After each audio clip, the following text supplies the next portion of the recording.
What's up, YouTube? One more day of being in Rob's kitchen. Today, let's me rewind. Yesterday, I pulled out a dough ball that was pre-made, and I didn't think we were going to have pizza yesterday, but today's going to be different because it's a homemade pizza. So I got a dough ball, and I'm going to show you what I use to make my homemade pizza. Right here is what I got. The trusty dusty pizza cutter, the dough ball, and what I find out is instead of me getting all the ingredients to make my own pizza sauce and then have that extra sit and go to waste, I just decided to buy the Prego Pizzeria, $2.79 for that bottle, and it works pretty good. Bag of pepperoni, mozzarella, provolone, and flour. You need to flour your hands before you touch the dough ball. So when your hands are floured, the dough ball don't stick to you. And then you want to flour, which you're going to be spreading it out and making it round on. We'll get to that in a minute. First, do yourself a favor. Preheat your oven before you start all the other stuff. I set mine for 400. That way it creates the combust of all that hot air to cook the outside and the inside, the underlie of the sauce and the cheese to make it an even cook. And I use one of these, a gravy spoon, to spread the sauce. As you see, I'm putting some flour down, and you want to make sure you get all this on the sides, like the perimeter of this.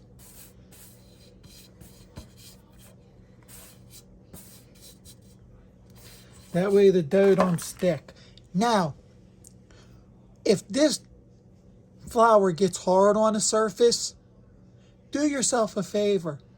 Get a wire brush and wipe it off when it's dry, because when it becomes wet, it's harder to get off.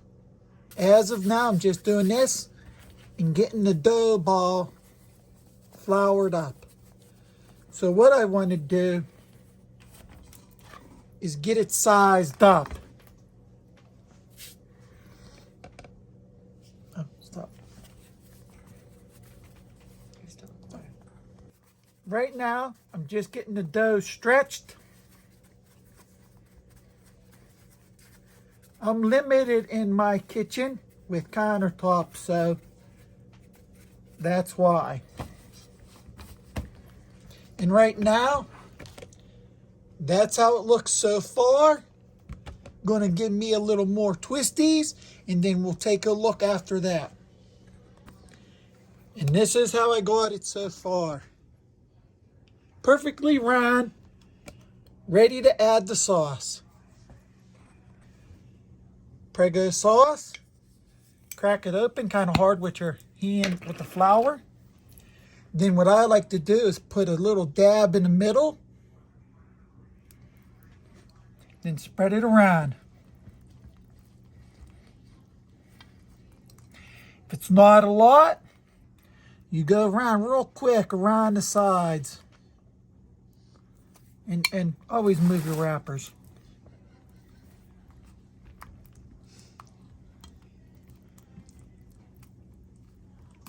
Get it nice and saucy.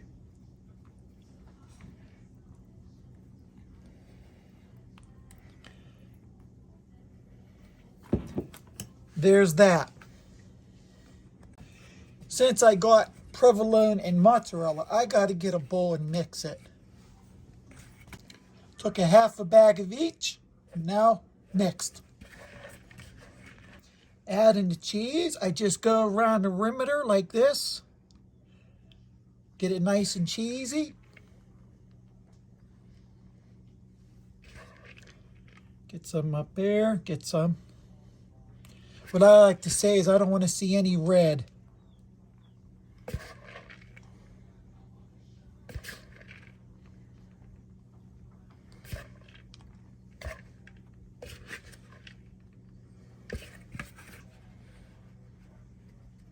And see that? Half a bag of each covered this whole pizza. Pepperoni, I always start by doing down the center. That way I make a little T and then fill in the spots.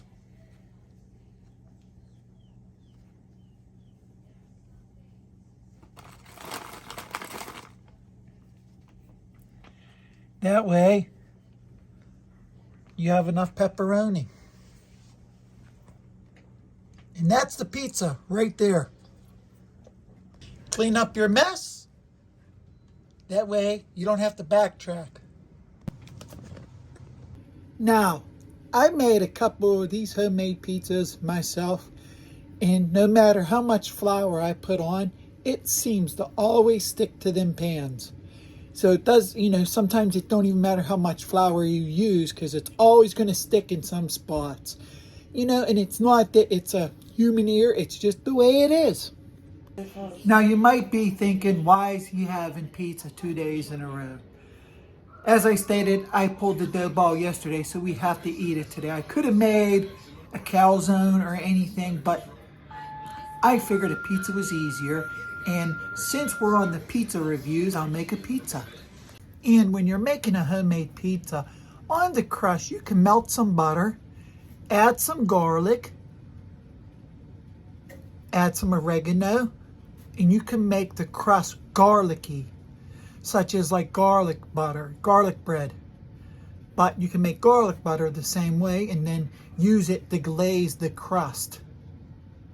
I was going to do that, but then I thought I'm just going to make it simple this time. When I do the calzone, the steak calzone or pizza calzone, I will use that garlic glaze to glaze it and make it nice and brown and toasty.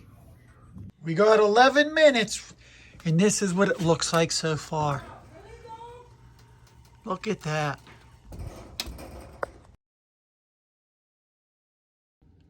One minute on the dot. Look at that bad boy. Ooh, ooh, ooh, ooh, ooh. Okay, we're getting ready to pull that.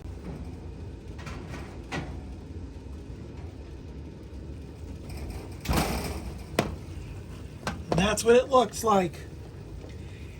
Cheese, the grease. I know this puppy's gonna stick. So, after my struggle of unsticking it, I'll show you. But first we gotta let it sit because it is sizzling. After that, it wasn't stuck that bad, so I got lucky. Okay, it's done. My flop is kind of low. Nice bottom.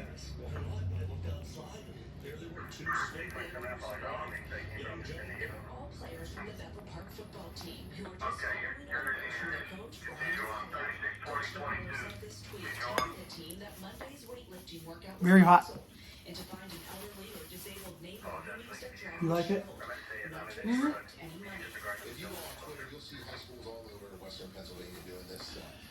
Tastes pretty good.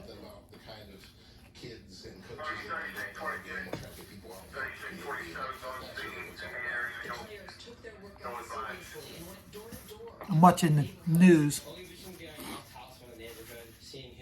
I put enough cheese on it. The pepperoni is store-bought. The Prego sauce to me is the best one. We tried other ones and this one seemed to work the best. What I give myself cooking for pizza, I'm automatically going to give myself a 10. Because it's my cooking. If you was to give it a score, what would you give it? Because it's your cooking, I always give you a 10. So there you have it. It is a 10 because it's mine. Well, if you'd like to see more Rob's Kitchen, drop a comment.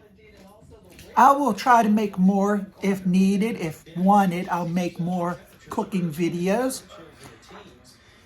And if you made it this far, thank you for watching. And you know what to do. Always have a nice day. And always be positive. Don't let somebody else take your positivity away. And don't forget to hit the thumbs up and hit the likes and smash the like button. This is Wanna Ride Bikes, Rob's Kitchen, signing out. Look at that flop. It's pretty good. I amaze myself sometimes.